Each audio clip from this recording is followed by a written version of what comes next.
materinya ini berdasarkan dari soal-soal UP yang yang sudah tahun-tahun lalu, dan kita akan prediksikan bahwa untuk materi-materi ini bakalan ada yang keluar ya, Ibu ya, dari kisi-kisi, kemudian dari soal-soal yang terdahulu kita analisis, kemungkinan-kemungkinan soal yang bakalan keluar dalam UP. Nah, perasaan Bapak Ibu sampai di sini seperti apa? Apakah semakin pusing ataukah semakin semakin gugup? Campur aduk, Pak. Waduh, campur aduk ya Pak Saifuddin ya? Iya, Semakin Pak. wow. Oke, ya dihadapin aja ya Bapak Ibu, karena kan tinggal hanya berapa langkah lagi, tinggal UKIN sama UP ya, tinggal 2 langkah lagi Bapak Ibu untuk supaya bisa lulus PPG dalam jabatan ini. Ya, saya berharap banyak kepada Bapak Ibu dengan nanti pendalaman-pendalaman materi yang akan kita sampaikan, Bapak Ibu bisa memflashback kembali lah ingatan-ingatan terkait dengan materi yang akan kita sampaikan ini. Oke, baik Bapak Ibu, kita akan mulai saja ya. Untuk pendalaman materi ini, saya akan mulai dari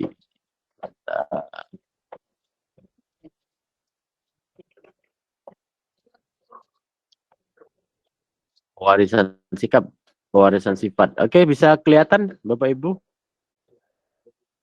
Bisa, Pak. Bisa, Pak. Oke, pewarisan sifat pada makhluk hidup ya, Bapak Ibu. Di sini kita nanti akan membahas terkait dengan materi genetik, struktur DNA, dan RNA, kemudian ada hukum pewarisan sifat. Di sini, sebentar, ini sudah saya record belum ya? Sebentar. Oh, sudah ya. Oke. Nah, pewarisan sifat dan kelainan sifat yang diturunkan, dan ada hukum Mendel 1 dan hukum Mendel 2.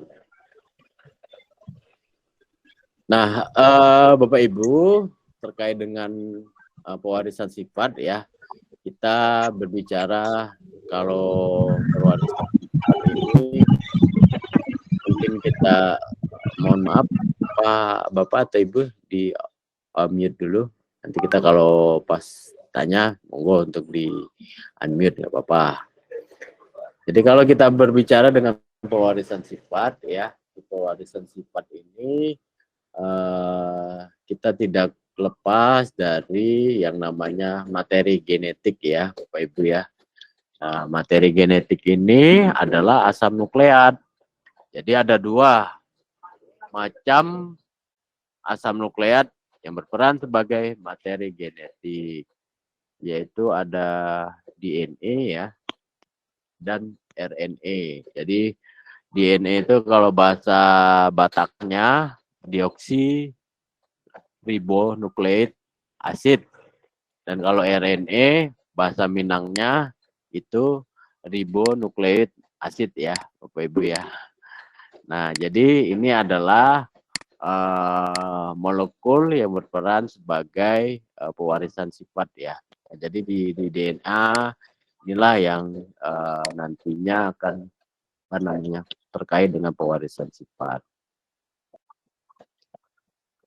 Oke, di dalam DNA ini nanti dan RNA kita akan membahas ya Bapak Ibu, membahas terkait bagaimana struktur DNA dan RNA ini. Nah, di dalam struktur DNA ini ya, Bapak Ibu, bisa kita lihat di sini ada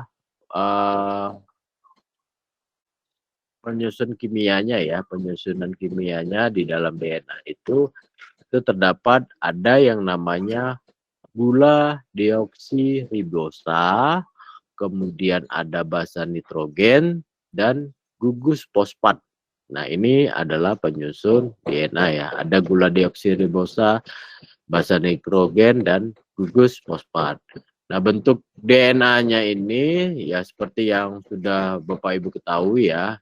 Untuk DNA-nya ini di model DNA ini adalah struktur double helix ya. Nah, ini DNA. Nah, ini di dalam DNA ini itu ada gula deoksiribosa, basa nitrogen, dan gugus fosfat. Nah, di dalam ini ada ikatan ya, Bapak Ibu. Nah, bukan ikatan cinta ya, Bapak Ibu. Nah, bukan ikatan cinta, tetapi itu adalah ikatan antara gula deoksiribosa dengan basa nitrogen itu adalah ikatan glikosida ya, Bapak Ibu. Nanti kemungkinan ini bisa keluar ya, kemungkinan apa namanya ikatan-ikatan yang menyusun DNA ini. Jadi antara gula deoksiribosa dengan ikatan hidrogen itu namanya ikatan glikosida. Sedangkan ikatan antar basa nitrogen, ya, jadi di DNA itu ada basa nitrogen ya. Nah, basa nitrogen ini ikatannya namanya ikatan hidrogen, dan di dalam ikatan fosfat, nah ini namanya adalah ikatan fosfodiester. Nah, ini merupakan ikatan-ikatan yang mengikat ya antara komponen dari DNA tersebut. Jadi ada ikatan glikosida, ikatan hidrogen, dan ikatan fosfodiester. Dan komponennya ini ada gula deoksiribosa, basa nitrogen, dan gugus fosfat. Ini ya Bapak Ibu, nanti coba dilihat lagi ya nanti untuk ikatan-ikatan ini. Nanti akan saya untuk materinya nanti akan saya share, nanti monggo salah satu dari Bapak Ibu japri ke saya. Nanti saya akan coba share materinya seperti itu. Nah, itu ya untuk struktur DNA. Kemudian selanjutnya, nah ini tadi kan ada ya ikatan hidrogen ya Bapak Ibu. Nah, jadi di dalam DNA ini ada namanya pasangan basa nitrogen. Nah, ini ikatan hidrogen ini antara ikatan basa nitrogen. Nah, ini seperti yang Bapak Ibu ketahui ya, basa-basa nitrogen itu ada adenin, sitosin, timin, dan guanin. Nah, di sini ikatan hidrogennya, nah ini pasangan basanya adenin dengan timin, nah sitosin dengan guanin, guanin dengan sitosin. Ya, sama ya, ini untuk struktur DNA-nya. Jadi ikatan-ikatan hidrogen ini ya, nah ini ikatan hidrogen antara basa nitrogen dengan basa nitrogen, ini deoksiribosa atau gulanya ya, Bapak Ibu. Nah ini strukturnya, sehingga di sini yang kita sering pelajari ya antara ikatan hidrogen ini, antara basa nitrogen dengan basa nitrogen satu dengan basa nitrogen yang lain. Itu untuk struktur DNA. Selanjutnya, nah sedangkan pada RNA ya Bapak Ibu, kalau tadi pada DNA itu tadi strukturnya double helix ya. Kalau yang pada RNA ini adalah single helix. Dia hanya satu, single. Nah, jadi yang masih single, monggo silakan cari pasangannya supaya tidak single lagi seperti itu. Nah, kalau RNA ini dia masih single, nah, single helix. Nah, ini di dalam struktur RNA, nah ada sitosin, ada guanin, ada adenin, dan basa nitrogen yang berbeda dengan DNA tadi, yaitu timin diganti dengan urasil ya, Bapak Ibu ya. Jadi basa nitrogennya kalau pada DNA tadi ada timin, sedangkan pada RNA itu ada urasil ya. Nah, ini jadi sitosin, guanin, adenin, dan urasil. Nah, ini struktur daripada RNA. Nah, selanjutnya supaya kita mudah ya Bapak Ibu, supaya kita mudah membedakan dengan antara DNA dengan RNA ya, DNA dengan RNA itu ada beberapa pembedanya ya Bapak Ibu. Nah, tadi seperti yang sudah Bapak Ibu lihat dari gambarnya, ini bentuknya. Nah, kalau DNA itu rantai ganda berpilin atau double helix. Sedangkan yang RNA itu adalah rantai tunggal atau single helix. Nah, ini bentuknya ya. Jadi yang kalau DNA itu double, kalau yang RNA single. Kemudian kalau ukuran, nah ukurannya DNA ini lebih panjang daripada RNA ya. Nah, lebih panjang DNA daripada RNA.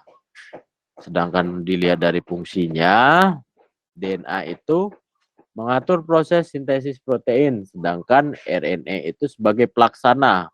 Nah, kalau DNA itu sebagai manajerial lah. Kalau RNA ini sebagai pelaksana lapangan. Nah, ini sebagai pengaturnya kalau DNA-nya. Kemudian untuk letaknya kalau DNA itu nukleus, mitokondria, dan kloroplas. Nah, sedangkan untuk RNA itu nah ini terdapat di sitoplasma dan ribosom seperti itu. Kemudian untuk komponen gulanya ya Bapak Ibu, untuk DNA itu deoksiribosa, sedangkan yang RNA itu adalah ribosa. Sedangkan jenis basanya, basa nitrogen pirimidinnya ya. Tadi seperti yang kita lihat, DNA itu terdiri atas sitosin dan timin. Sedangkan untuk yang RNA itu terdiri atas sitosin dan urasil. Dan kadar dari DNA, kalau DNA itu tetap, sedangkan RNA itu berubah-ubah sesuai dengan proses sintesis protein. Nah, ini karena dia pelaksana sintesis protein, jadi kadarnya itu bisa berubah-ubah seperti itu. Jadi RNA ini lebih fleksibel ya, bisa berubah-ubah dia. Itu daripada DNA dari kadarnya seperti itu. Oke, kita lanjut ya Bapak Ibu, nanti mungkin pertanyaannya bisa di akhir atau pas kita nanti bahas-bahas soal. Kita lanjut. Nah, untuk yang berikutnya tadi kita sudah tahu struktur DNA dan penyusun DNA itu apa saja, RNA itu apa saja, perbedaannya apa saja. Nah, sekarang kita masuk ke dalam hukum pewarisan sifat ya, Bapak Ibu.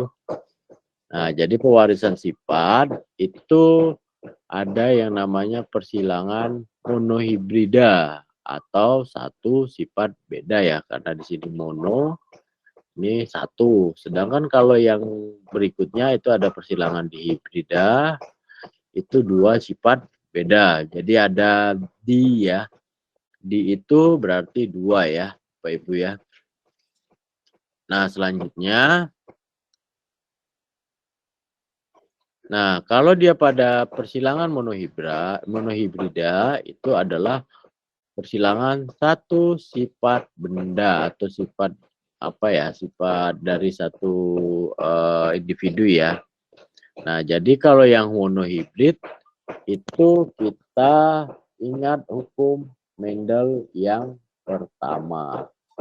Nah, hukum Mendel yang pertama itu yaitu fenomena segregasi. Nah, fenomena segregasi itu yaitu gen-gen yang memisah secara bebas dari pasangan alelnya. Misalnya genotip suatu tanaman U besar, U kecil, maka gamet yang dibentuk akan membawa gen U besar dan gen U kecil. Nah, ini ya Bapak Ibu, bisa kita lihat misalnya perkawinan antara parental 1 merah M besar dengan putih M kecil, maka ditemukan gametnya ya. gamet G1-nya itu karena genotipnya itu adalah M besar dan M kecil, maka gametnya adalah yang satu M besar, yang satu M kecil. Nah, maka dia dapatkan filialnya F1-nya, maka M besar dengan M kecil, maka monohibrid ya, karena dia mono ya satu ya. Nah, maka merah muda 100%. Nah, sehingga kalau misalnya persilangan F1 dengan F1, maka ditemukan, mohon maaf Bu, di mute dulu. Ini Bu siapa? Pak.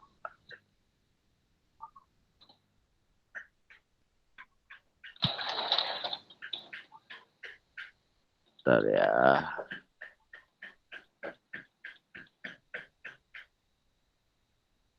Oke, kita lanjut ya Bapak Ibu ya. Nah, jadi persilangan F1 ya, F1 dan F1, maka ditemukan untuk parental yang kedua, M besar, M kecil, merah muda dengan merah muda, maka dapat gametnya M besar dan M kecil. Maka persilangan atau hasil persilangan atau filialnya itu M besar, kemudian M besar, M kecil, dan M besar, M kecil, dan terakhirnya M kecil, M kecil. Nah, ini merupakan persilangan monohibrida atau satu sifat beda ya Bapak Ibu ya. Nah, kalau satu sifat beda berarti hanya satu ya. Merah dengan putih, M besar dengan M kecil untuk gametnya. Itu ya yang antara untuk persilangan monohibrid. Kemudian kalau dia persilangan di hibrid, berarti dia persilangan dua sifat yang berbeda ya Bapak Ibu. Nah, suku Mendel yang kedua yaitu setiap gen atau sifat dapat berpasangan secara bebas dengan gen atau sifat lain yang tidak sealel pada waktu pembentukan gamet. Nah, jadi ini contohnya ya persilangan yang dihibrida karena dia memiliki dua sifat berbeda ya Bapak Ibu. Dua sifat yang berbeda kita bisa lihat. Nah, di sini karena dia dua sifat yang berbeda, misalnya disilangkan parental yang pertama yaitu bulat kuning ya, bulat kuning dengan parental hijau atau kisut hijau ya, seperti ini ya. Nah, kisut hijau. Nah, di sini kita lihat gametnya. Nah, kalau di sini kan tadi ya namanya dua ya. Ya, dua sifat beda ya Bapak Ibu ya. Nah, dua sifat beda di sini ada B besar dan K besar, sedangkan yang untuk yang kisut hijau tadi gametnya itu B kecil dengan K kecil. Sehingga dapat F1-nya atau filialnya itu karena gametnya B besar dan K besar dan B kecil dan K kecil, maka filialnya itu B besar K kecil dengan B besar K besar dan B besar K kecil seperti itu. Nah, sehingga dapat kita silangkan lagi nih parental yang kedua antara bulat kuning ya B kecil B besar K kecil, B besar K kecil. Nah, ini sehingga dapat gametnya ya. Nah, gametnya B besar K besar, kemudian B kecil K besar, kemudian B besar K kecil, B kecil B K kecil, seperti itu. Sehingga kita bisa dapat perbandingannya ya Bapak Ibu pada hukum Mendel yang kedua ini, yaitu perbandingannya 9:3:1. Nah, ini kalau misalnya dua parental dari dihibrid disilangkan, maka rumusnya bakalan menjadi 9:3:3:1 ya, Bapak Ibu ya. Kalau misalnya sesama parental P2-nya untuk di hibrid ini disilangkan, maka namanya perbandingannya 9:3:3:1. Nah, ini rumus yang perlu kita pedomani ya, Bapak Ibu, karena nanti ada soal, ya nanti kan ada contoh soalnya panjang, tetapi ya kalau kita tahu intinya, nah inti dari soal itu atau poin dari soal itu, maka kita bisa langsung menjawabnya. Nah, nanti ada contoh soalnya. Nah, karena ingat-ingat aja kita kalau misalnya ada soal yang menanya, misalnya ada disilangkan dua sifat beda ya, misalnya untuk P2-nya berapa. Langsung aja kita ingat 9:3:1. Nah, ini rumus ini yang bisa kita ingat, nanti mungkin bisa mencari ya. Misalnya mencari jumlah berapa yang misalnya bulat kuning seperti itu, atau yang hijau kisut seperti itu. Nah, ini yang bisa kita jadikan pedoman ya, Bapak Ibu. Seperti itu. Oke, kita lanjut ya. Oke, untuk yang di hibrid atau di hibrida ini punya ketentuan ya, Bapak Ibu. Nah, ketentuan dalam persilangan di hibrid itu ketentuannya genotip homozigot dominan itu yang pertama ya, genotipnya harus homozigot dominan. Misalnya tadi yang kita lihat ya, B besar, K besar, K besar. Gen B pengode bentuk bulat, sedangkan gen K pengode warna kuning. Untuk yang kedua, ketentuannya dalam persilangan di hibrid itu adalah genotip homozigot resesif. Nah, jadi genotip homozigotnya resesif ya. Misalnya tadi B kecil, K kecil. Gen B itu pengode untuk bentuk keriput, sedangkan untuk gen K itu pengode warna hijau ya. Nah, kemudian genotipnya itu harus heterozigot. Misalnya tadi gamet yang dihasilkan dari parental dengan genotip heterozigot, B besar, B kecil, K besar, K kecil adalah 4 jenis gamet dengan genotip B besar, K besar, B besar, K kecil, B kecil, K besar, dan B kecil, K kecil. Ya, seperti itu ya Bapak Ibu. Jadi memang di dalam ketentuan persilangan di hibrida ini ada 3, itu genotipnya homozigotnya dominan, kemudian genotipnya homozigot resesif, dan genotipnya heterozigot. Seperti itu. Nah, itu sampai di sini ada pertanyaan Bapak Ibu? Belum kita lanjut atau kita lanjut saja?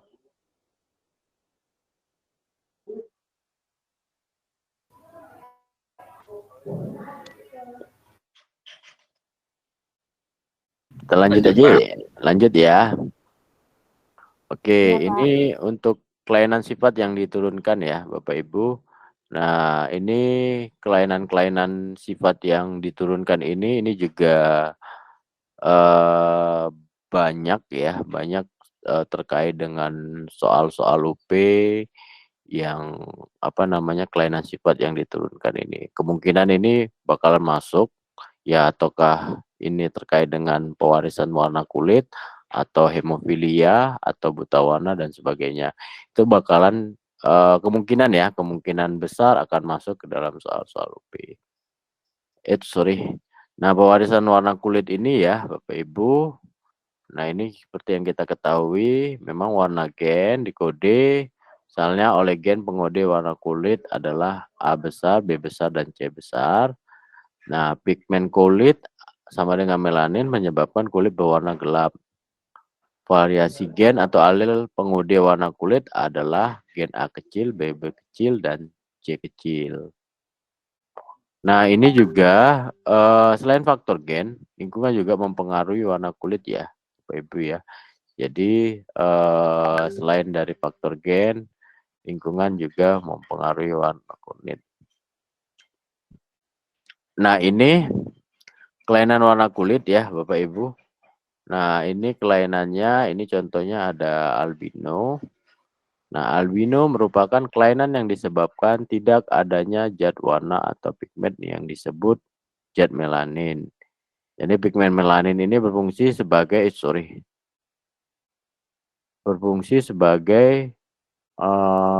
melindungi kulit dari sinar ultraviolet. Nah, ini merupakan kelainan warna kulit ya, Bapak Ibu.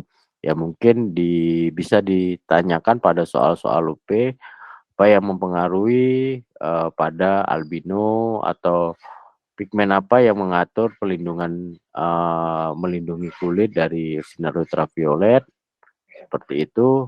Nah, bisa itu kemungkinan itu bisa keluar ya Bapak Ibu dalam soal-soal UP. Nah, yang sering keluar itu adalah seperti ini. Oke, sebentar saya off kamera dulu, jaringannya kayaknya unstabil. Oke, kita lanjut ya Bapak Ibu. Nah, ini kita coba sama-sama perhatikan diagram berikut ini ya Bapak Ibu. Nah, ini untuk yang bulat hijau itu adalah wanita normal. Kemudian yang segi 4 hijau itu adalah laki-laki normal, dan yang bulat biru itu adalah wanita albino, dan yang segi 4 biru itu adalah laki-laki albino. Nah, bisa kita lihat diagram ini ya, bisa kita lihat nomor 1 dan 2 itu wanita normal dengan laki-laki normal menikah. Kemudian bisa dilihat keturunannya 5, 6, 7. Nah, di 7 itu dia menghasilkan laki-laki yang albino. Kemudian yang di sisi lain ini ada pernikahan yang 3, 4 warna sama-sama normal dan menghasilkan juga anak wanita normal dan laki-laki normal. Nah, wanita normal ini nomor 8 menikah dengan laki-laki albino ya. Laki-laki albino yang biru ini menghasilkan anak, 10 ini wanita normal, 11 ini laki-laki albino, dan 12 ini adalah laki-laki normal. Nah, pertanyaannya adalah, bila sifat albino dikendalikan oleh gen A, bagaimana genotip orang tua pada nomor 1 dan nomor 2 pada peta tersebut? Ayo Bapak Ibu, gimana?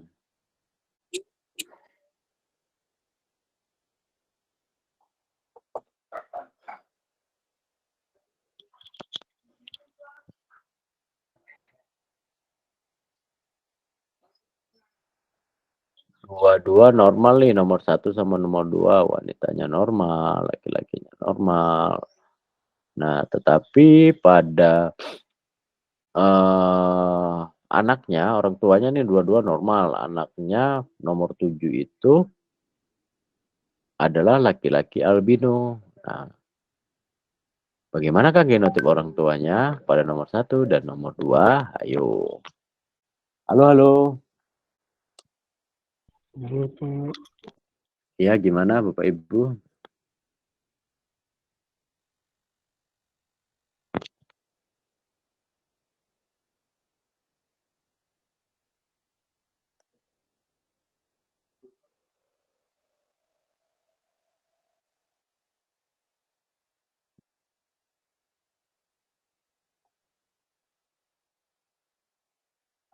TikTok, TikTok, TikTok. Tet, waktunya habis. Ayo.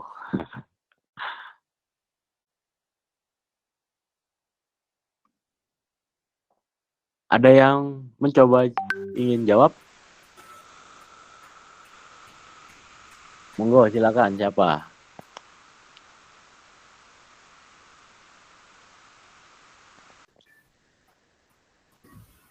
kriteria zigot ya Pak? A besar A kecil. Oke, Bu siapa? Nah, Lisnayani Pak. Bu Lisnayani. Bu Lisnayani dari mana Bu? Dari Sumatera Utara Pak, Mandailing Natal. Oh, dari Madinah ya. Iya Pak. Oke, kita lihat ya. Nah, kita lihat di slide berikutnya. Oke.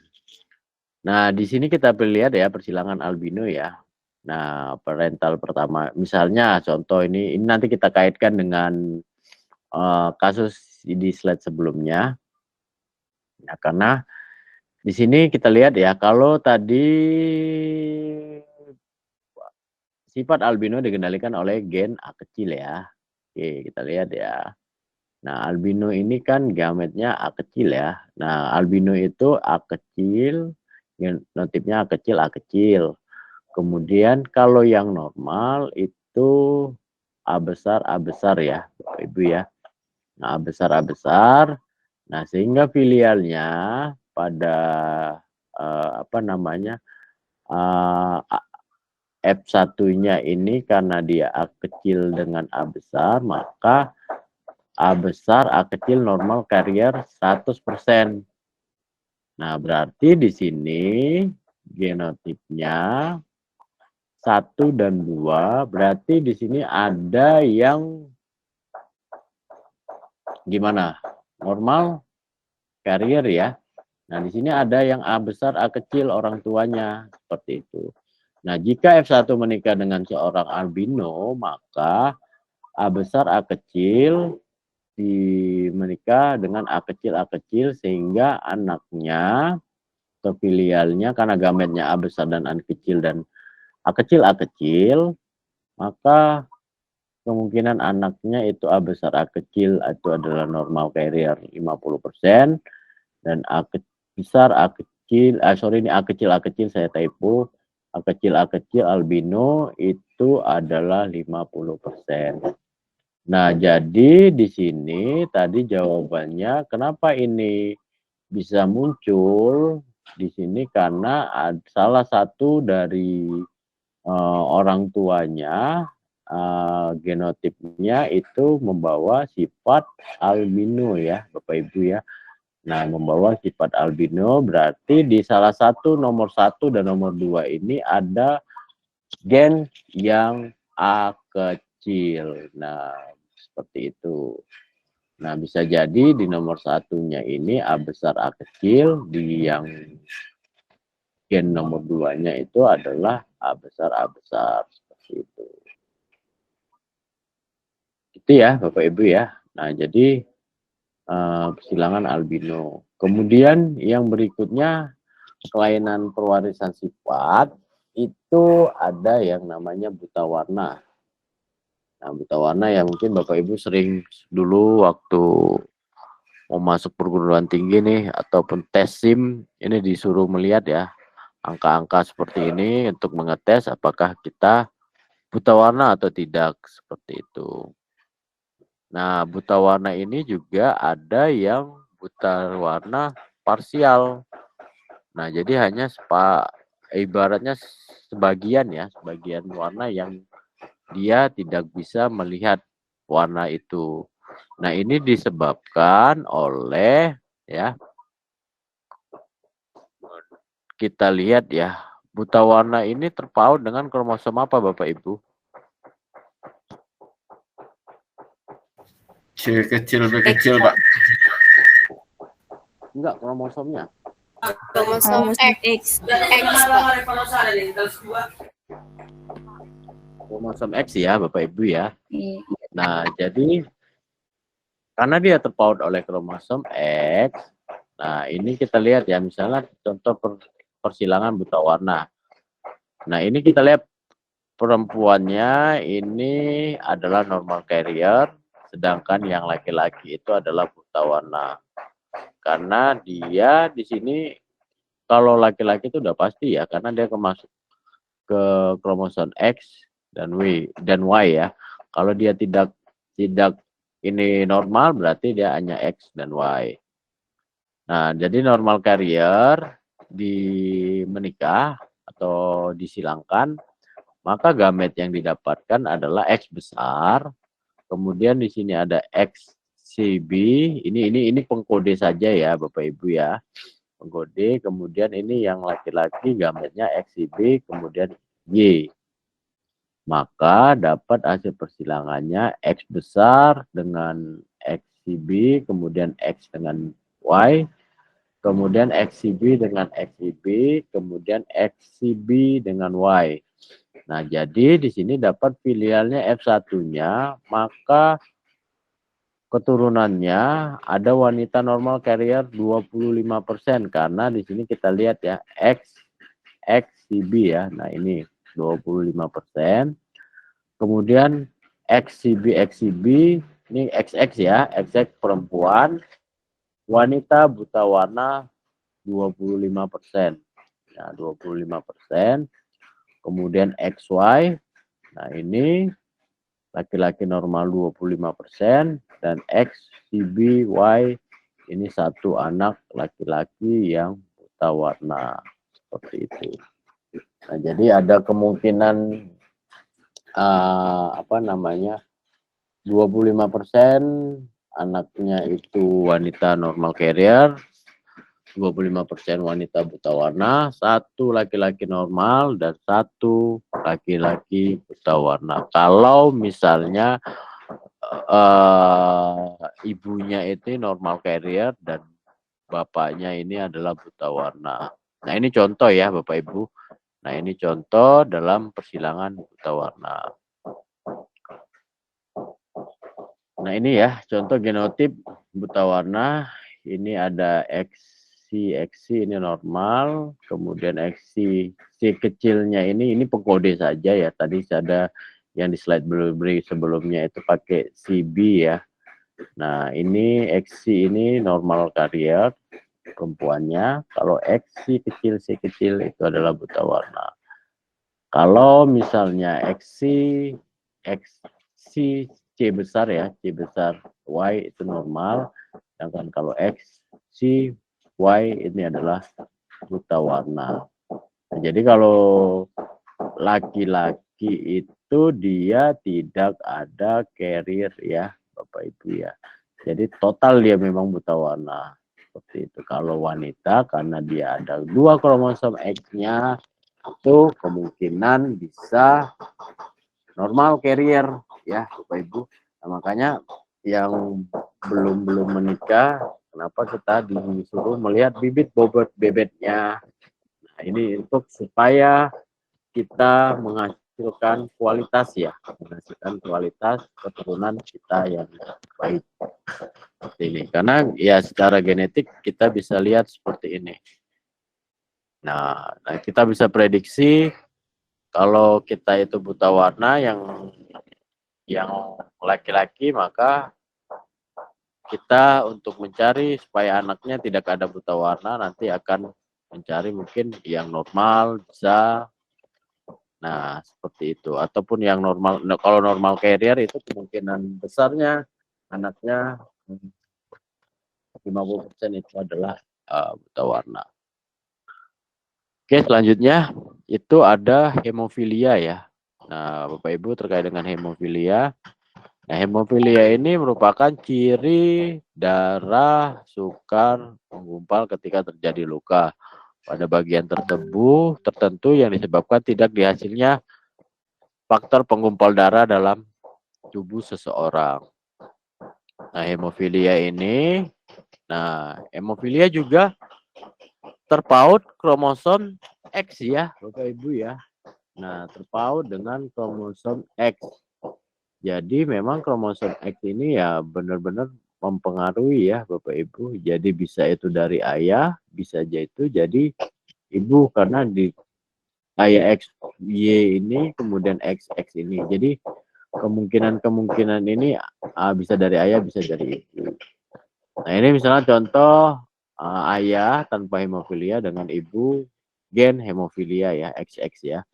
Nah, menghasilkan anak laki-laki yang normal, XY-nya, kemudian ada anak perempuan yang hemofilia, dan ada anak laki-laki yang hemofilia ya, karena ini X, ada kromosom dari ibunya, X-nya, berarti dengan misalnya ketemu dengan Y, maka anak laki-lakinya akan hemofilia. Dan ada kemungkinan anak perempuan yang normal ya, nah, normal karena dia tidak mau dengan kromosom X-nya, X dengan X, jadi anak. Nah, sedangkan untuk ayah dengan hemofilia dan ibu tanpa hemofilia, ya, ini kita lihat. Nah, karena ini dia terpaut dengan kromosom X, nah maka anak laki-lakinya ini juga akan normal, kemudian anak perempuannya ini akan hemofilia juga, tapi carrier, kemudian anak laki-laki ini juga normal, dan anak perempuannya ini juga hemofilia. Seperti itu ya Bapak Ibu, ini merupakan persilangan hemofilia. Jadi memang kita lihat ya, kuncinya itu kalau misalnya di soal ya, nanti di soal, nah gimana pun tetap hemofilia, kemudian tadi buta warna itu terpaut dengan kromosom X. Nah ini contoh ya penurunan sifat hemofilia. Nah ini misalnya untuk yang H itu H besar ya. H besar itu karena dia terpaut dengan kromosom H, maka H besar ini adalah normal. Nah yang H kecil ini adalah yang hemofilia ya. Oke Bapak Ibu. Nah ini kita lihat di sini ibunya hemofilia, sedangkan bapaknya ini adalah yang normal. Nah, jadi untuk filialnya F1-nya itu bisa wanita normal, X besar, H besar, kemudian ada wanita normal pembawa sifat carrier. Membawa sifat ya, atau carrier, dan ada laki-laki normal, dan ada laki-laki hemofilia. Ini contoh ya Bapak Ibu. Nah nanti mungkin ada soal-soal terkait dengan penurunan sifat hemofilia. Oke, itu yang bisa saya sampaikan untuk materinya. Sekarang kita coba ke soal ya Bapak Ibu ya. Nah soal latihan. Oke Bapak Ibu. Nah ini pertanyaannya. Hemofilia adalah kelainan genetik yang disebabkan oleh gen resesif yang terpaut dengan kromosom X. Seorang anak laki-laki hemofilia dapat lahir dari perkawinan satu, ayah normal, ibu normal heterozigotik, ayah normal, ibu hemofilia carrier, ayah normal, ibu normal carrier. Keempat, ayah hemofilia, ibu normal homozigotik. Jawaban yang benar adalah A1, 2, 3, B1, 3, C2 dan 4, D1, E1, 2, 3, dan 4. Yang mana jawabannya Bapak Ibu?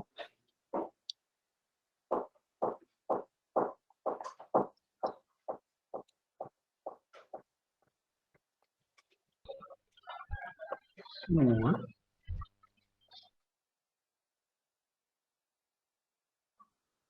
Halo, halo.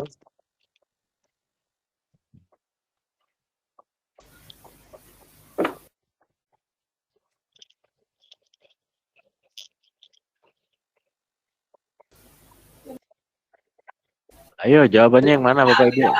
B, Pak. 1, 2, 3. Ada yang jawab B, ada yang jawab A. Yang mana ya? Pilih.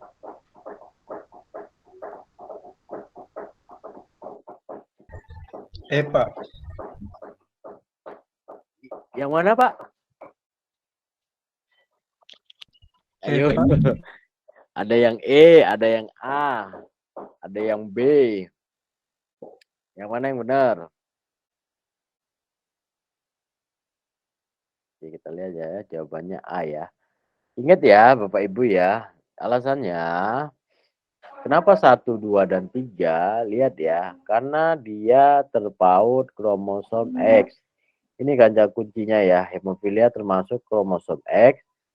Jika seorang anak laki-laki hemofilia, berarti dia X-nya itu dan Y-nya dan Y-nya itu berarti dia kan hemofilia ya. Berarti X-nya itu ada gen hemofilianya. Dapat lahir dari perkawinan ayah normal, ibu heterozigotik, berarti benar, bisa ya. Oke. Heterozigot berarti kan dia membawa sifat dari hemofilia ya. Heterozigot. Tadi kalau hetero itu apa? 2 ya. Nah, oke, berarti lebih dari 1 ya. Nah, ayah normal ini berarti benar.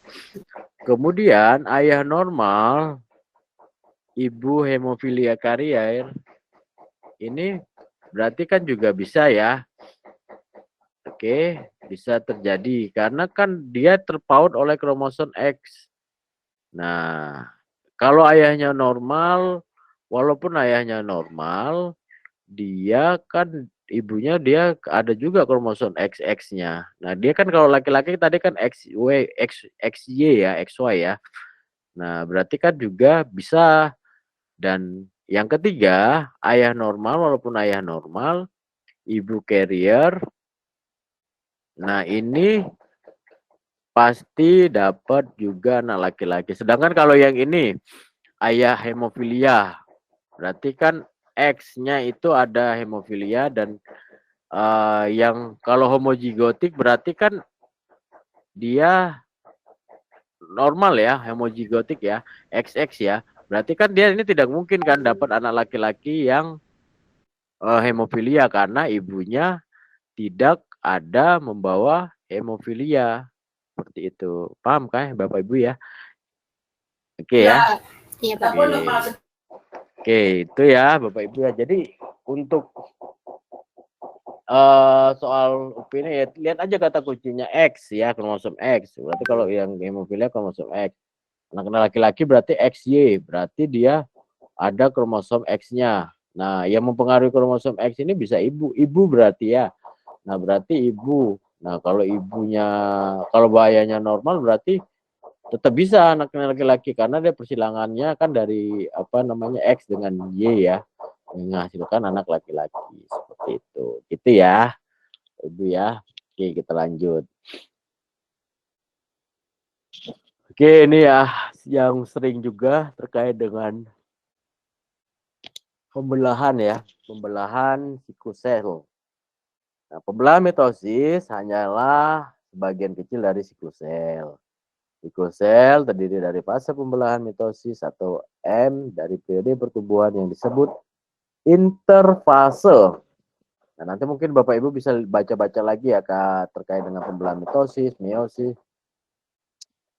Pernyataan berikut yang benar mengenai pembelahan mitosis kecuali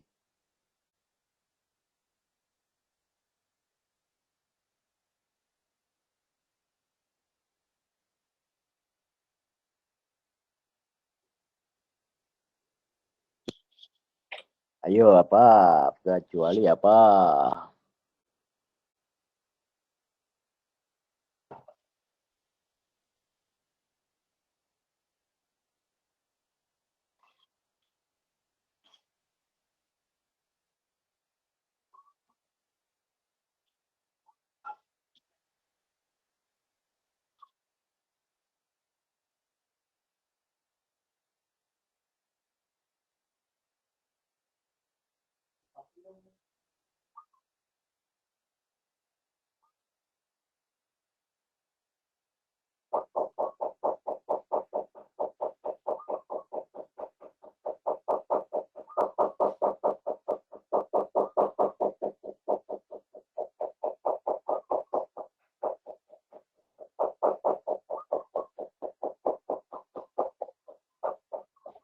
Oke, gimana Bapak Ibu?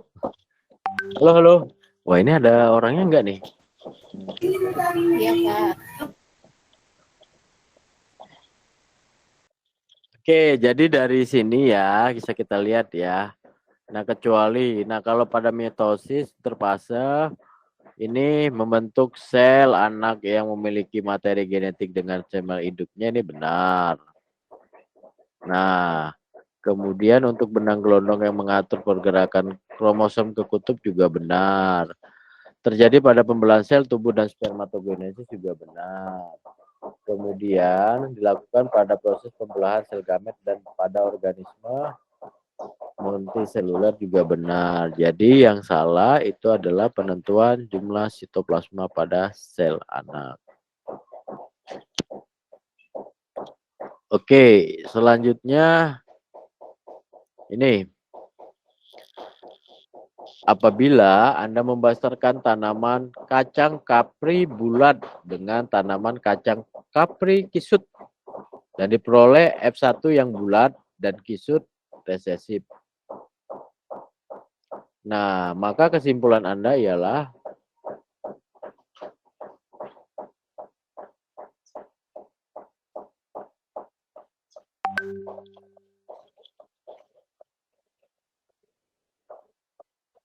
kapri bulat apa, Bu? Bapak Ibu, gametnya?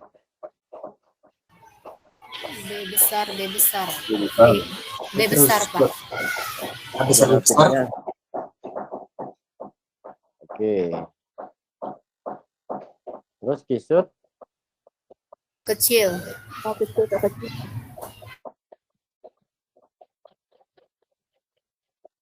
Jadi kesimpulannya apa, Bapak Ibu?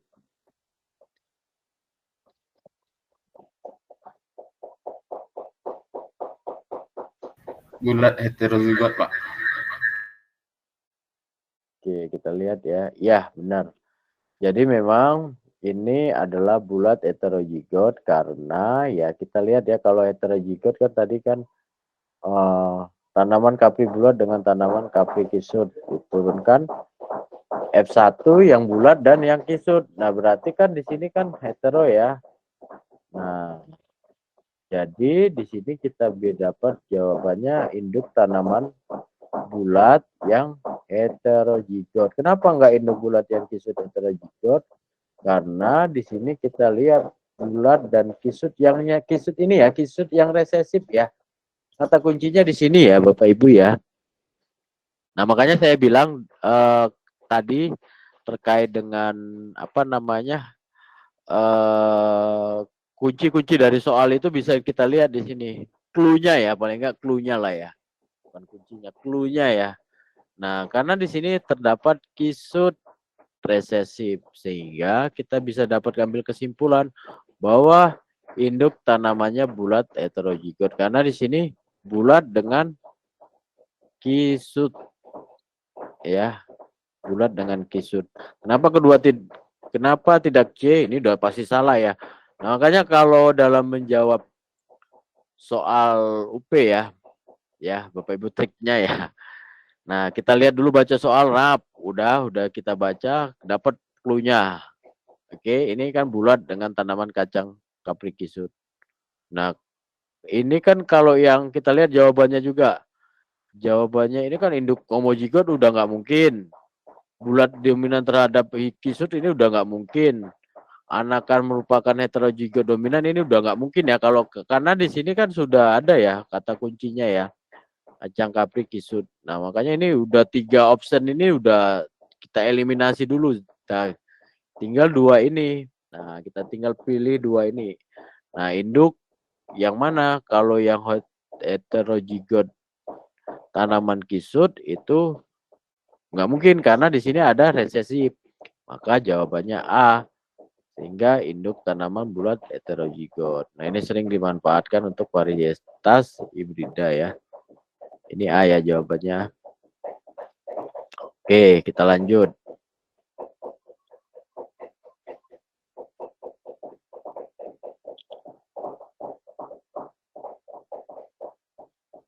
DNA merupakan polimer dari nukleotida yang tersusun double helix. Antara 2 rantai tersebut disatukan dengan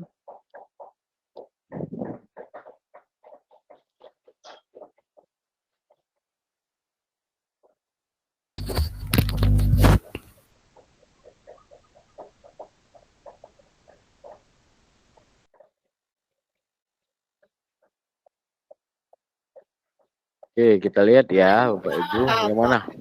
Yang A. Wah, salah, Bu. Jawabannya D. Karena tadi kan kita lihat ya, struktur DNA-nya tadi ada ikatan hidrogen. Nah, tadi kan ikatan hidrogen itu antara hidrogen dengan hidrogen dan fosfat ya, dengan gula pentosa seperti itu, atau deoksiribosa tadi. Itu ya. Oke, ini gampang, Bu. Pak.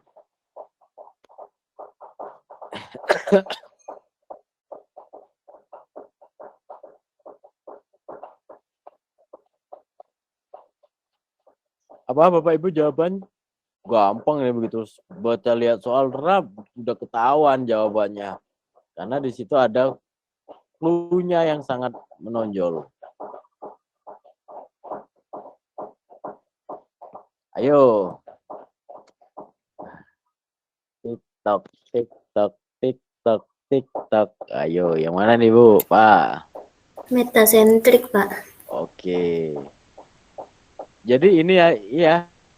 Bapak Ibu ya, badan soalnya ini ya. Ini cuma hanya sekedar pengantar ya. Jadi lihat langsung. Yang ditanyakan itu apa? Nah, itu juga merupakan triknya ya. Yang ditanyakan apa? Bisa jadi ini di awal kalimat ini adalah sebagai pengantar. Nah, yang ditanya itu adalah di sini. Bentuk kromosom yang dilengkapi oleh dua lengan simetris ya. Udah langsung kita dapat jawabannya. Nah, jadi trik yang berikutnya untuk menjawab soal ya Bapak Ibu ya. Ya kita lihat apa yang ditanya. Seperti itu. Jadi kan kita bisa efisien ya, efisien dalam mengerjakan soal. Gitu ya, efisien. Oh, ini cuman sekian detik kita langsung pilih gitu. Nah, waktu yang selanjutnya kan bisa kita alihkan ke soal-soal yang mungkin lebih agak susah ya dibanding soal-soal yang apa. Nah, ini. Nah, jawabannya benar ya, metasentrik. Oke, jadi itu Bu, Bapak Ibu ya, trik dalam menjawab soal UP-nya. Itu nanti kalau pada saat UP. Nah, ini juga seekor kelinci bulu hitam H besar yang lebih mendominasi bulu putihnya H kecil. Selain itu bulu kasar R besar pada hewan tersebut juga lebih mendominasi bulu halus atau R kecil pada tubuhnya. Kelinci tersebut selanjutnya dikawinkan kelinci berbulu halus dan berwarna dominan putih. Seluruh keturunan pertamanya F1 berwarna bulu kasar warna hitam.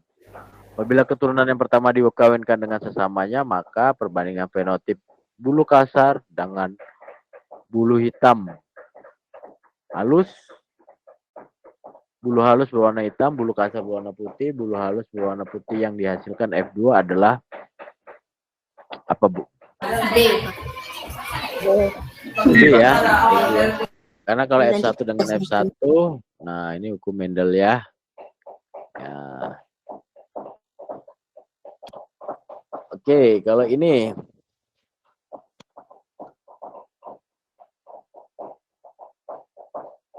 pada manusia jumlah kromosom 46 buah atau 23 pasang. Dari ke 46 buah pasang kromosom itu 44 buah diantaranya merupakan autosom. Sementara dua yang lainnya adalah genosom ya. Jumlah kromosom tubuh atau autosom yang terdapat dalam sel telur manusia adalah apa? A. 22 pasang.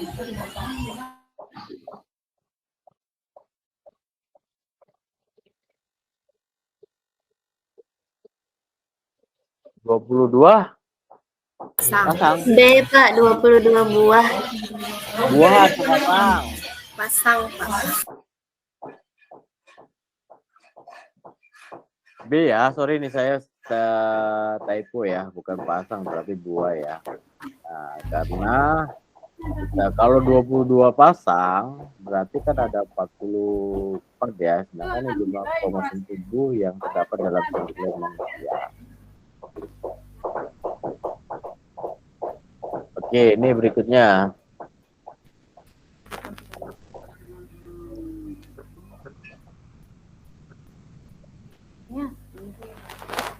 Iya, Pak. Ada anak ya Pak Maskan ya. Yang mana, Bapak? Pak, jawabannya? Iya, Pak. Yang Iya. oke ya. Keterangan Oke. aslinya Pak. Keterangan enggak. Atau ABAD aja. Misal X pramuka misalnya. Oke ya, soal selanjutnya.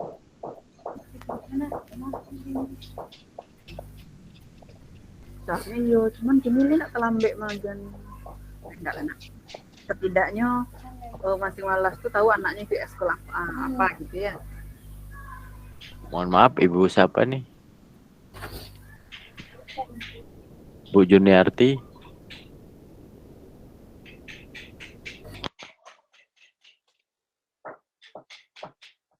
Ya, silakan Bapak Ibu.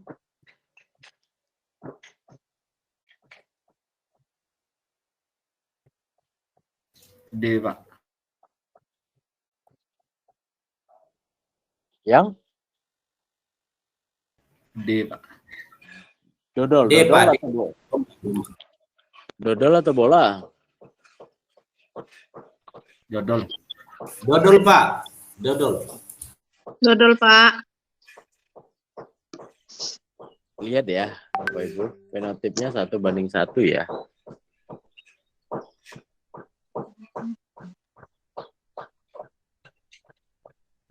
Warna bulu hitam pada kucing dikendalikan oleh gen H yang dominan terhadap bulu putih ya, H kecil ya.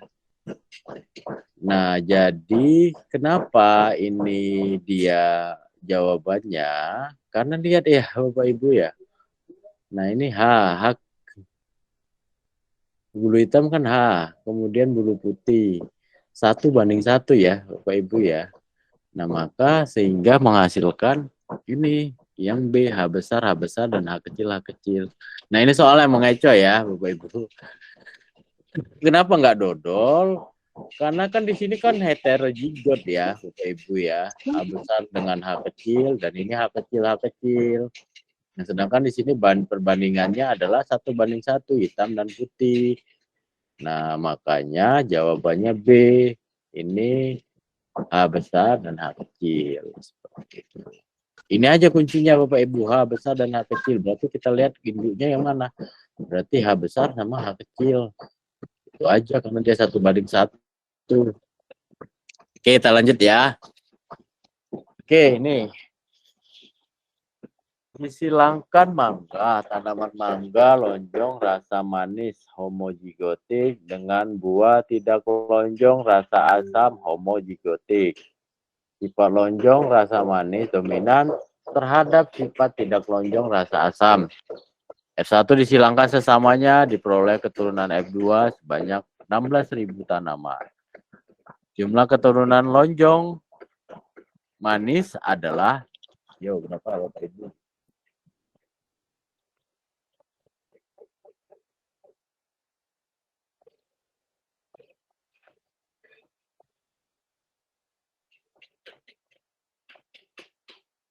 Rp9.000 ya, Bapak. 9.000 ya? Iya, Pak.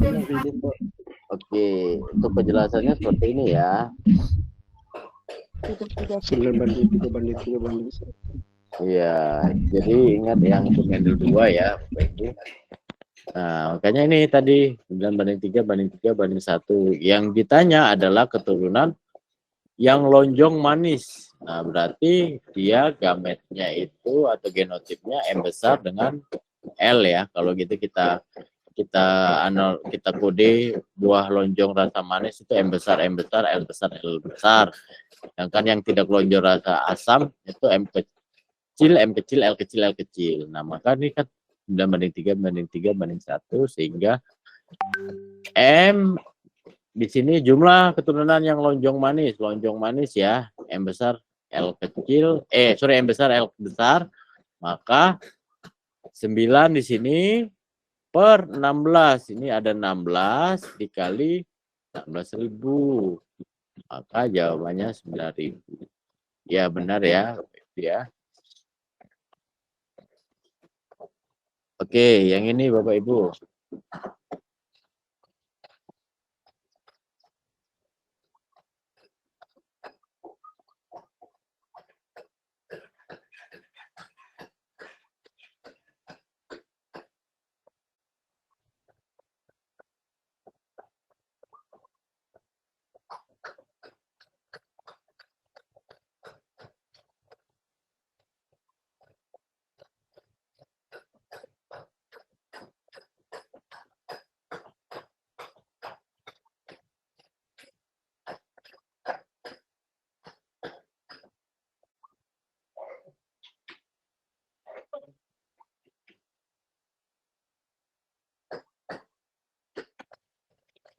Ya, gimana Bapak Ibu?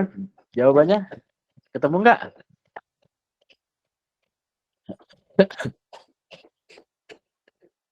Oke, kita lihat ya diagram persilangannya. Ini A besar, A kecil, B kecil, B kecil. Ini merah. Kemudian putihnya A kecil, A kecil, B kecil, B kecil. B besar, B besar, sorry. F1-nya dapat A besar, A kecil, B besar, B kecil, itu ungu. Apabila keturunan F1 disilangkan dengan tanaman bunga warna merah, A besar, A kecil, B kecil, B kecil. Maka presentasi tanaman bunga putih keturunannya sebanyak. Nah, ini kita lihat ya jawabannya. Oke. Nah, ini kan tadi kan A besar, A kecil, B besar, B kecil ya. Ini F1 ini disilangkan dengan A besar, A kecil, B kecil, B kecil. Nah, ini kita lihat nih persilangannya nih ya. Gametnya ya, Bapak Ibu ya. A besar, A kecil, B besar, B kecil. Kemudian ini yang A besar, A kecil, B kecil, B kecil. Maka untuk gametnya, ini kan ada A besar, B besar. Kemudian ada A besar, B kecil. Kemudian A kecil, B besar. Seperti itu. Kemudian di sini juga ada gametnya A besar, B kecil. A besar, B kecil, dan A besar, B kecil. Seperti itu. Maka F2-nya itu perbandingan antara ungu, merah, dan putih adalah 3:3:2. Nah, kalau di sini kan yang apanya lihat ya di sini ya. Nah, ini yang ungunya berapa di sini? Yang ungunya tadi kan yang A besar, A kecil, B besar, B kecil. 1, 2, 1, 2, 1, 1, 1. Nah, berarti kan 3:3:2. Sehingga dapat jawabannya karena diminta adalah putih, ya, presentasi keturunan bunga warna putih, maka 2/8, karena ini jumlahnya semua 8, dikali 100%. Jadi jawabannya adalah A, 25%. Oke, itu ya Bapak Ibu untuk pewarisan sifat yang bisa saya sampaikan. Sampai di sini ada pertanyaan Bapak Ibu?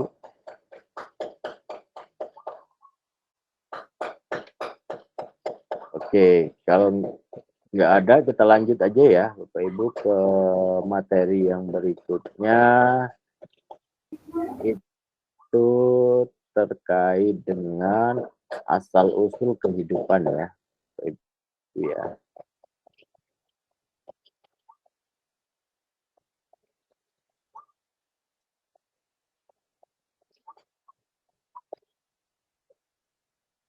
Oke, asal-usul kehidupan kita akan bahas terkait dengan abiogenesis, biogenesis, kemudian terkait dengan teori evolusi modern.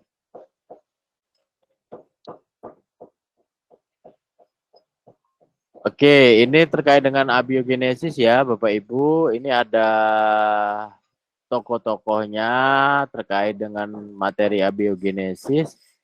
Tokoh-tokohnya yaitu ada Aristoteles, kemudian ada John Needham, kemudian ada Anthony van Leeuwenhoek, kemudian ada Van Helmont. Nah, ini adalah tokoh-tokoh yang yang paham terkait dengan generatio spontanei atau teori yang menyatakan bahwa makhluk hidup tercipta secara spontan ya, Bapak Ibu ya. Nah, ini untuk teori abiogenesis ya. Teori abiogenesis itu terkait Aristoteles melakukan suatu percobaan ya. Suatu percobaan dengan potong daging yang busuk, mulai muncul larva lalat. Aristoteles berkesimpulan bahwa larva lalat itu tersebut berasal dari daging yang busuk. Nah, ini teori abiogenesis ya. Kemudian teori Nedam. Nedam itu yaitu memanaskan kaldu dalam labu namun tidak sampai mendidih. Lalu kaldu dibiarkan dan menjadi keruh sudah berisi mikroba.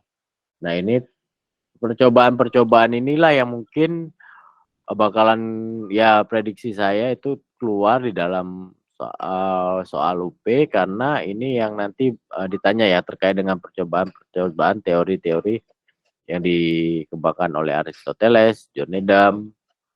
Kemudian ada teori Anthony van Leeuwenhoek. Nah, teori van Leeuwenhoek ini yaitu melihat adanya mikroorganisme atau animalculus dalam air rendaman jerami. Itu menyatakan bahwa mikroorganisme itu berasal dari jerami yang membusuk.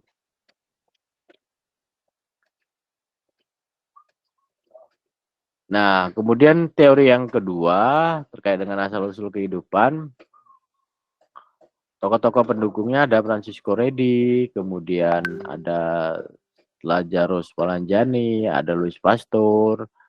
Nah, ini teori biogenesis, teori yang menyatakan bahwa makhluk hidup tercipta bukan dari benda mati, melainkan dari benda hidup ya, Bapak Ibu.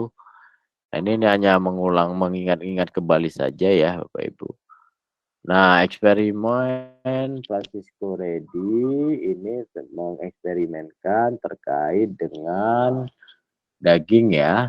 Nah, jadi daging ini ada yang ditutup rapat, kemudian ada yang ditutup kain kasa, dan ada yang dibuka. Kemudian dari hasil percobaannya, Francisco Redi menemukan bahwa daging yang dibuka tanpa ditutup kain kasa, maka akan timbul larva dari lalat tersebut. Nah, mereka berkesimpulan Francisco Redi bahwa makhluk hidup itu berasal dari makhluk hidup sebelumnya.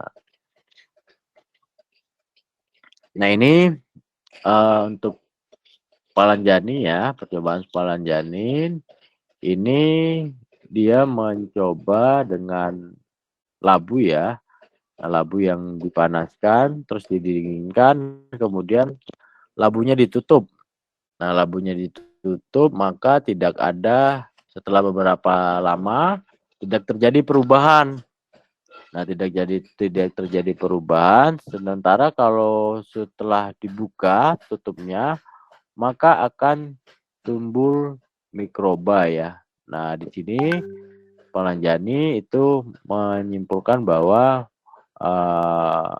makhluk hidup itu berasal dari makhluk hidup yang ini, seperti itu. Nah, kemudian untuk yang berikutnya eksperimen Louis Pasteur. Nah, Louis Pasteur ini juga mengembangkan dari apa yang sudah dilakukan Spallanzani, tetapi Louis Pasteur ini lebih menggunakan leher tabung angsa ya. Nah, leher tabung angsa ini, Louis Pasteur ini kaldunya dipanaskan, dan di leher angsanya ini dipanaskan juga ya.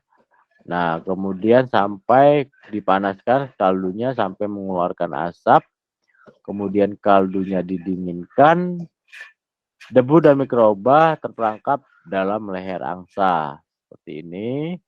Kemudian air kaldunya tetap jernih. Nah, tetapi kalau misalnya labu dimiringkan sehingga mikroba dan debu dapat menyentuh air kaldu, maka dapat dilihat air kaldunya menjadi keruh ya, Bapak Ibu ya. Nah, air kaldunya menjadi keruh sehingga tumbuh mikroba. Nah, selanjutnya ada teori terkait dengan Urey ya, tahun 1893. Urey mendukung hipotesis Oparin, berpendapat bahwa organisme terbentuk pertama kali di bumi berupa makhluk bersel satu. Jadi kehidupan terjadi pertama kali itu di atmosfer atau di udara. Atmosfer kaya akan CH4, NH3, H2, dan H2O. Karena adanya loncatan listrik dari petir dan sinar kosmik, maka terbentuklah suatu organisme baru ya. Seperti itu. Nah, Urey juga menyatakan bahwa makhluk hidup itu dari berbagai molekul zat di atmosfer dapat didukung sebagai berikut ya. Nah, kondisi yang pertama itu tersedianya molekul-molekul metana, amonia, uap air, dan hidrogen yang sangat banyak di atmosfer bumi ya. Kemudian kondisi yang kedua, nah kondisi yang kedua ini adanya bantuan energi yang timbul dari aliran listrik halilintar dan radiasi sinar kosmis yang menyebabkan zat-zat tersebut bereaksi membentuk molekul zat yang lebih besar. Dan kondisi yang ketiga, terbentuk zat hidup yang paling sederhana yang sesuai kimianya dapat disamakan dengan susunan kimia virus. Dan kondisi yang keempat, itu dalam jangka waktu yang lama atau berjuta-juta tahun, zat hidup yang terbentuk tadi berkembang menjadi sejenis organisme atau makhluk hidup yang lebih kompleks. Nah, inilah yang menurut pendapat Urey. Nah, Urey itu mendapatkan dengan kondisi 1, 2, 3. Nah, kemudian apa yang dikatakan Urey ini diuji coba ya oleh Miller. Nah, jadi apa yang dikatakan Urey tadi dicoba dengan alat yang diciptakan oleh Miller. Nah, Miller ini memasukkan gas-gas yang tadi yang disampaikan oleh Urey, seperti gas hidrogen, kemudian air metana, kemudian amoniak, dan air ke dalam alat ini. Kemudian alat tersebut juga dipanasi selama seminggu sehingga gas-gas tersebut dapat bercampur di dalamnya. Sebagai pengganti energi aliran listrik halilintar, Miller mengganti atau mengaliri dengan loncatan listrik bertegangan tinggi ya. Jadi dengan loncatan aliran listrik bertegangan tinggi ini menyebabkan gas-gas dan dalam alat Miller itu bereaksi membentuk suatu zat baru. Sehingga ke dalam perangkat juga dilakukan pendinginan sehingga gas-gas hasil reaksi tersebut dapat mengembun. Nah, jadi tadi yang disampaikan oleh Urey tadi diuji coba ya oleh Miller ya. Nah, oleh Miller ini melalui campuran gas ya Bapak Ibu ya, melalui campuran gas dan diberi tegangan tinggi aliran halilintar ini dengan loncatan listrik sehingga menghasilkan suatu zat baru ya yang dikondensasi. Nah, tadi gasnya yang dimasukkan itu adalah CH4, NH3, H2O, dan H2. Oke, kita lanjut ya Ibu.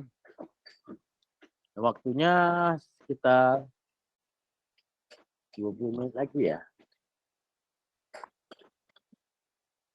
Oke, 20 menit lah. 20 menit lagi karena masih ada satu materi lagi agak kita percepat lagi ya. Nah, ini teori katropisme. Teori katropisme merupakan paham keanekaragaman makhluk hidup dihasilkan oleh nenek moyang yang umum dan muncul atau punah makhluk hidup disebabkan oleh adanya bencana alam. Teori ini dikenalkan oleh George Cuvier tahun 1964 sampai dengan 1832, seorang ahli paleontologi atau ilmu fosil. Nah, ini teori Lamarck dan Darwin ya, Bapak Ibu. Nah, menurut Lamarck itu jerapah awalnya berleher pendek karena letak daun yang tinggi sehingga harus menjulurkan leher, maka lehernya semakin panjang. Kemudian akhirnya terbentuk jerapah yang berleher panjang. Kemudian menurut Darwin, jerapah awalnya ada yang berleher panjang, ada yang berleher pendek. Karena seleksi alam menyebabkan jerapah berleher pendek mati karena tidak bisa menjangkau makanan yang lebih tinggi. Dan akhirnya hanya jerapah yang berleher panjang saja yang dapat bertahan dari persaingan. Nah, ini teori tadi dibantah oleh teori August Weismann ya. Nah, August Weismann ini melakukan suatu percobaan. Cobaan August Weismann itu mengawinkan 2 tikus yang dipotong ekornya. Jadi tikus ini dipotong ekornya, kemudian namun anak tikus yang dilahirkan tetap berekor panjang. Sehingga disimpulkan bahwa perubahan sel tubuh karena pengaruh lingkungan tidak akan diwariskan ke generasi berikutnya. Evolusi adalah pewarisan gen-gen melalui sel kelamin ya, Bapak Ibu ya. Jadi ini August Weismann ini melakukan percobaan memotong ekor tikus ini. Oke, itu terkait dengan materi asal-usul kehidupan dan evolusi. Ini kita akan masuki soal latihan. Halo, Bapak Ibu masih bersama saya? Masih Pak. Masih Pak. Oke, silakan. Bapak Ibu, ini contoh soal.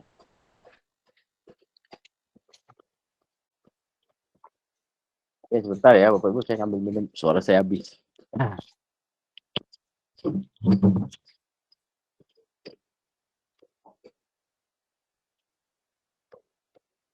B, Pak. Udah ada tandanya tuh, Pak.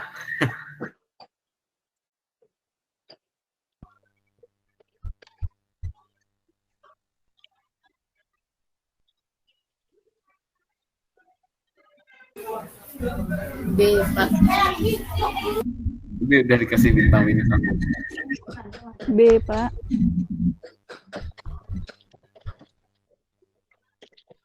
Halo, udah dapat jawabannya Bapak Ibu? Iya, B, Pak. B, Pak. B ya. Ada tanda jawabannya. Ya, jawabannya.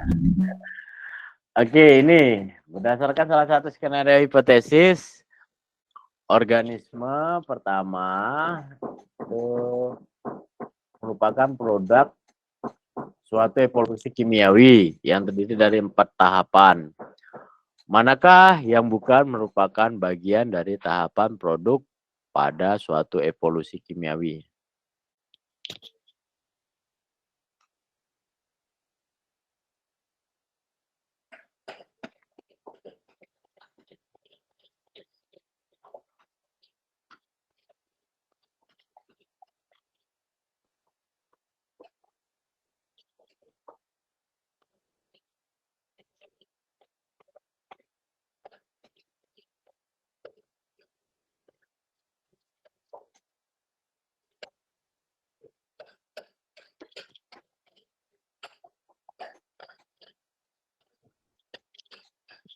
Ayo, tik tok, tik tok, tik tok, tik.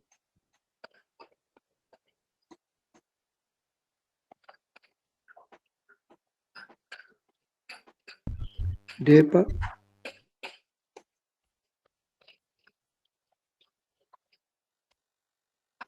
Yang D. Oke, kita lihat ya jawabannya E ya, Bapak Ibu ya. Karena di sini pada tahap droplet ini belum ada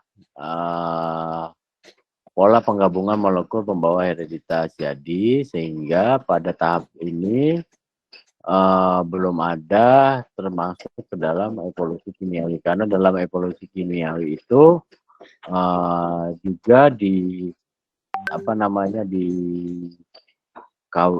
bawah dari pola-pola dari hereditas itu keturunannya seperti itu.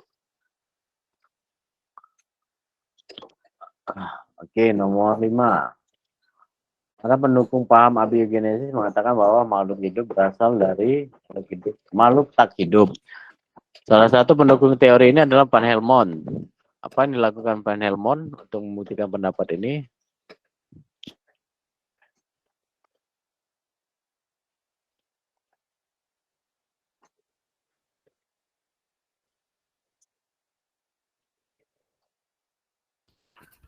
D, Pak. B, Pak.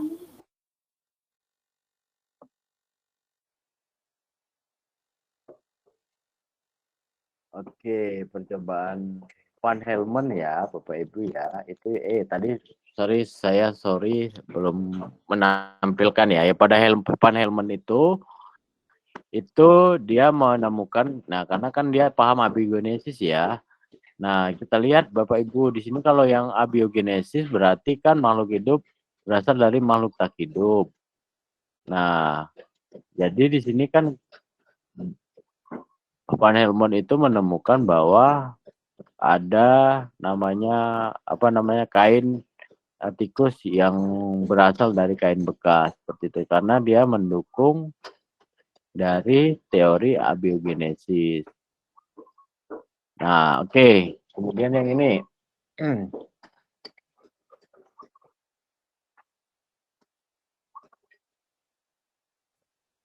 Gambar di atas menunjukkan perbedaan dari bentuk tubuh dalam populasi jerapah. Menunjukkan apakah perbedaan pada tubuh jerapah pada gambar di atas? Variasi. Pak. Yang mana, Bu? Mutasi. Mutasi ya? Mutasinya di mana, Ibu?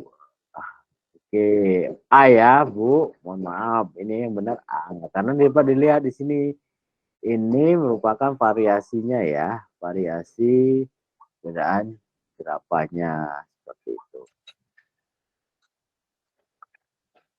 Oke, itu untuk yang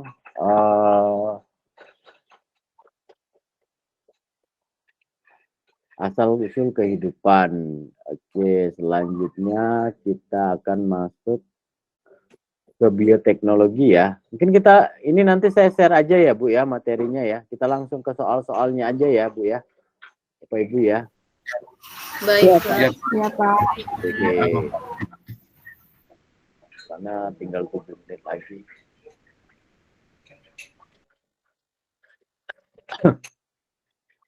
Oke, perhatikan proses bioteknologi pada gambar berikut. Antibodi monoklonal seperti yang diuraikan dalam gambar dihasilkan dengan teknik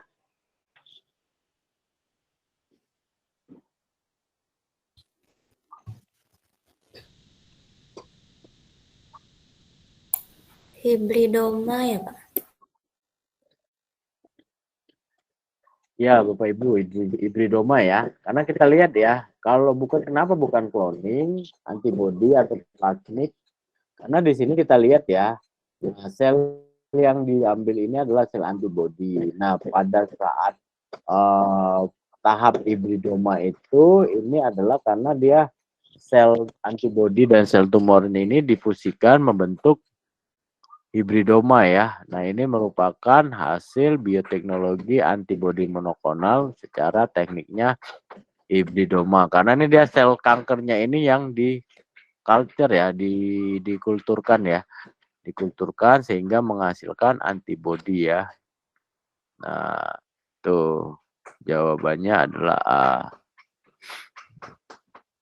Nah, ini kemudian Glowfish ATK percaya sebagai bioindikator memiliki kemampuan secara genetik yang dapat mendeteksi polusi dan tingkat bahan kimia esterogenik, yakni bahan kimia serupa estrogen alami yang memiliki efek sebagai pengganggu endokrin pada sistem reproduksi vertebrata. Penelitian Glovis tersebut melakukan rekayasa tingkat organisme kehidupan apa? Molekuler. Oke, molekuler ya, Bapak Ibu. Kenapa tidak sel? Karena di dalam molekuler ini dia merekayasa tingkat DNA ya, Bapak Ibu ya. Nah, jadi kenapa tidak dalam sel? Karena di dalam tingkat molekulernya yang lebih kecil, yaitu rekayasa DNA dari ikan zebra ya, atau Danio rerio. Nah, ini yang menghasilkan gen dari Glovis ini ya, Bapak Ibu ya. Oke, pemanfaatan teknologi mikroba di dalam bidang pertanian dapat meningkatkan fungsi mikroba indigenous atau asli alamiah. Dalam perbagian sistem produksi tanaman, baik secara langsung maupun tidak langsung, berbagai spesies mikroba seperti Pseudomonas, Micrococcus, Bacillus, Flavobacterium, Penicillium, Sclerotium, Fusarium, dan Aspergillus itu berperan menyuburkan tanah karena berfungsi sebagai titik-titik-titik. Fiksasi nitrogen, Pak. D, Pak. Fiksasi nitrogen. Ada jawaban yang lain?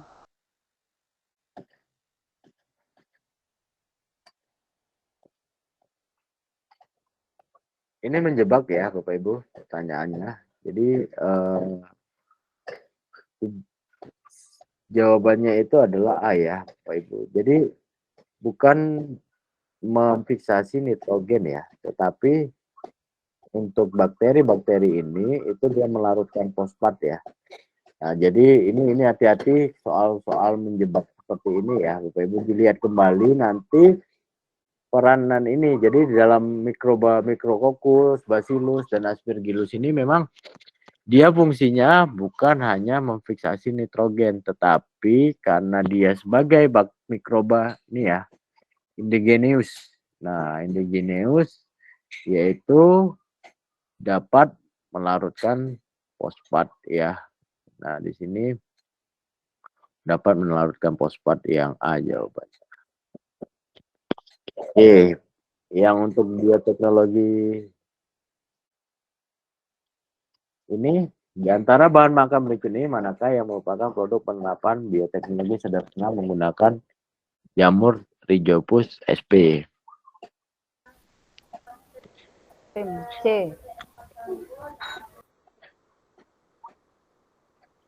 Yang mana, Bu? Aku nggak yakin gitu jawabannya. Oke, C ya, Rhizopus sp, tempe ya, Bapak Ibu ya. Oke, yang berikutnya, di antara bahan makanan berikut ini, manakah merupakan produk penerapan bioteknologi sederhana menggunakan jamur Saccharomyces cerevisiae? B, Pak. Roti. Oke, benar ya, Bapak Ibu, B ya jawabannya. Oke, nah di sini Bapak Ibu sudah lengkap, sebenarnya sini lengkap semua ya. Jenis-jenis apa namanya bioteknologi secara konvensional, kemudian modern, kemudian bidang pangan, bidang pertanian, kemudian mikroorganismenya apa, produknya apa, kemudian bidang pertanian. Nah, di sini ada proses transgenik untuk bidang peternakan. Nanti Bapak Ibu bisa membaca kembali ya untuk materinya. Nah, ini terkait dengan materi genetik, kemudian pembuatan vaksin. Nah, ini bisa Bapak Ibu nanti bisa dibaca kembali terkait dengan materinya ya. Mungkin tadi itu yang apa tadi yang sudah sedikit mengingat kembali ya Bapak Ibu ya, mengingat kembali terkait materi-materi yang sudah pernah Bapak Ibu pelajari. Nanti harapan kita semua semoga Bapak Ibu bisa lulus di UKIN dan UP nanti ya Bapak Ibu ya. Amin. Oke.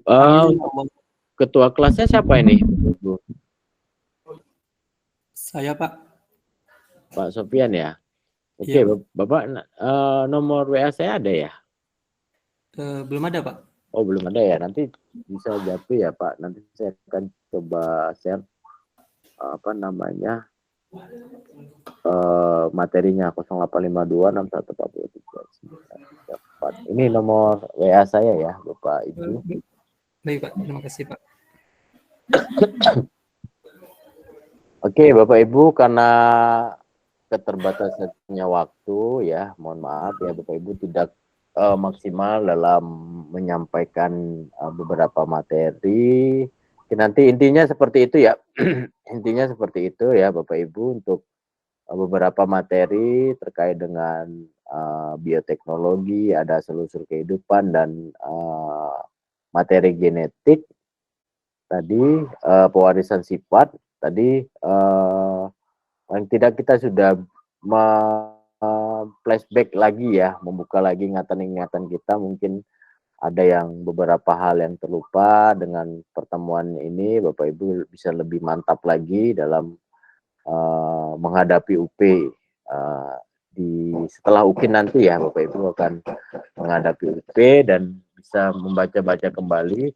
Dan mungkin saran saya ya, best practice dalam menjawab soal-soal UP ya, seperti tadi yang sudah saya sampaikan di kesimpulan ini. Best practice-nya yang pertama, lihat dulu soalnya ya Bapak Ibu, lihat dulu soalnya, kemudian lihat clue soalnya ya Bapak Ibu. Jadi lihat clue soalnya, apa yang ditanyakan di dalam soal tersebut. Nah, jadi kita bisa langsung to the point ya. Poin yang ditanyakan dalam soal itu apa? Poinnya itu. Nah, jadi walaupun dia nanti pernyataannya itu panjang, tetapi nanti pertanyaannya itu ada di akhir, bisa di situ ya. Nah, jadi nanti bisa kita lihat clue-nya itu di mana, yang pertama. Kemudian kita bisa lihat alternatif jawabannya ya, Bapak Ibu. Tadi sudah saya contohkan beberapa soal alternatif jawaban yang mungkin itu merupakan jawaban. Jadi yang tidak mungkin jawaban itu langsung dieliminasi aja. Nah, jadi itu bisa langsung dieliminasi dan kita tinggal fokus ke jawaban yang itu mungkin jawabannya, seperti itu. Nah, jadi kita bisa langsung mengeliminasi yang bukan termasuk jawabannya itu. Oke. Kemudian tadi yang terakhir itu terkait dengan soalnya ya. Soalnya itu kadang ada yang soal jebakan ya Bapak Ibu ya. Nah, maksudnya itu ya benar itu jawabannya, tetapi ada jawaban yang lebih tepat lagi, yang lebih benar lagi, seperti itu. Nah, tapi kita jangan terkecoh. Makanya tadi yang trik kedua itu dilihat benar-benar apa yang menjadi jawaban dari soal yang diminta itu. Jadi itu ya jawaban apa namanya clue-cluenya yang mungkin bisa best practice ya kepada Bapak Ibu saya bagikan. Karena kebetulan saya juga termasuk dalam tim pembuatan soal untuk PPG dalam jabatan dan prajabatan. Nah, di situ ya apa ya? Ya di dalam pembuatan soal itu ya memang dikasih clue dan yang apa namanya? Jawabannya itu yang kira-kira menjebak ada, kemudian di dalam soal itu panjang tetapi pertanyaannya itu juga singkat, dan kemudian kira-kira ada juga yang jawabannya itu tidak membutuhkan pemikiran yang banyak. Jadi walaupun soalnya panjang tetapi intinya itu cuman jawabannya cuman sedikit, seperti itu. Itu ya Bapak Ibu ya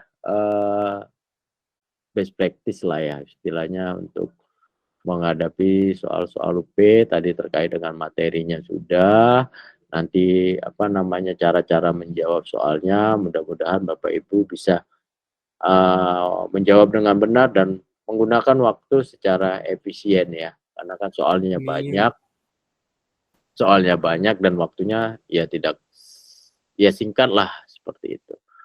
Oke, baik, terima kasih ya Bapak Ibu untuk pertemuan pada siang hari ini. Mohon maaf jika ada kesalahan dan kekilapan saya dalam menyampaikan materi. Doa saya kepada Bapak Ibu, semoga Bapak Ibu lulus UKIN dan UP dan mendapatkan sertifikat pendidik. Amin, amin ya rabbal alamin. Terima kasih Baik, banyak, Pak. Ya Allah. terima kasih ya Bapak ya. Bapak Terima Ibu, kasih banyak, Pak. oke, tetap semangat ya, tinggal beberapa langkah lagi untuk menyelesaikan PPG. Lebih dan kurang saya mohon maaf ya, saya akhiri ya Bapak Ibu. Selamat siang, Assalamualaikum warahmatullahi wabarakatuh.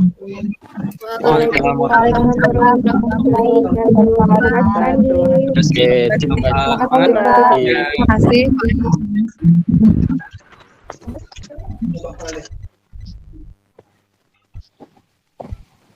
Bisa ya.